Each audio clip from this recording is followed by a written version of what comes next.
you just bought some Cthulhu miniatures and you're ready to use them in your game.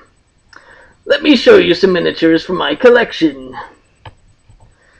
Here's a investigator in his cloak, ready to sneak around in a dungeon. And I have a map here that I got from Pathfinder. It's handy to use. And you can have your investigator walk on each square and investigate each square throughout the entire map.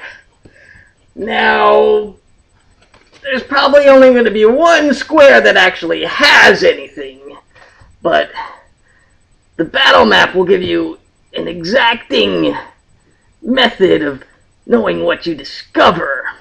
And then finally, when he walks on the right square, I got this little thing, it's hard to see on here. It's a little tile with books on it.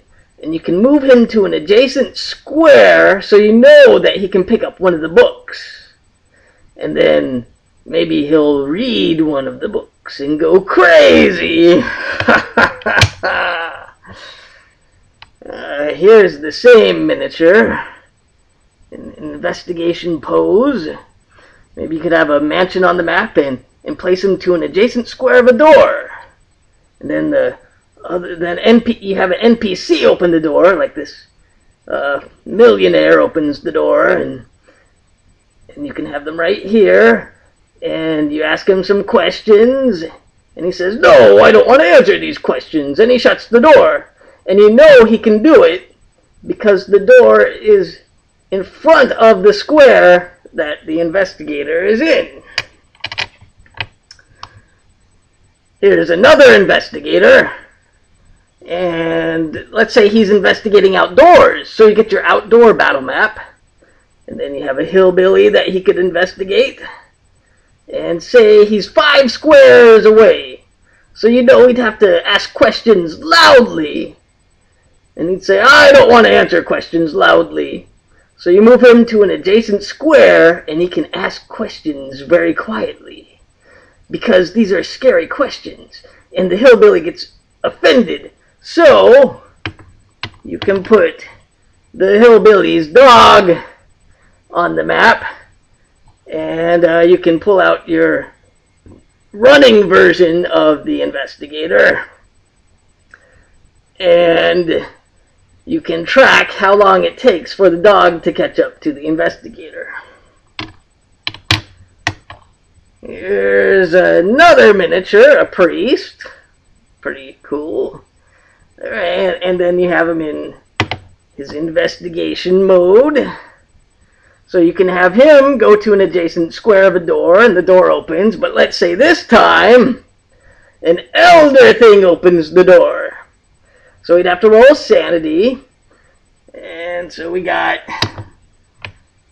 this miniature here. So basically he'd probably go catatonic, so he couldn't move. So you'd know for sure that the elder thing could touch him. And then you'd probably grapple him with a tentacle. And the typical strength would be like 9. You could say he's min-maxed, like a strength of 15 or something. And then the elder thing has a strength of typically 40, sometimes higher, usually higher. And you could roll a strength resistance roll to make sure that it's possible that the elder thing could grapple the catatonic priest. And then he would be grappled and probably fly away and take him off to some mysterious place. I'm not sure how to track flying elder things on a battle map, though. But the best way to use miniatures in Call of Cthulhu is to pull something like this out. There's a Shoggoth. And the players will go, "What the hell is that?" And then, usually when you pull one of these out and put it on the battle map, the characters die. Because, basically, miniatures in Call of Cthulhu are a joke. Don't use miniatures in Call of Cthulhu.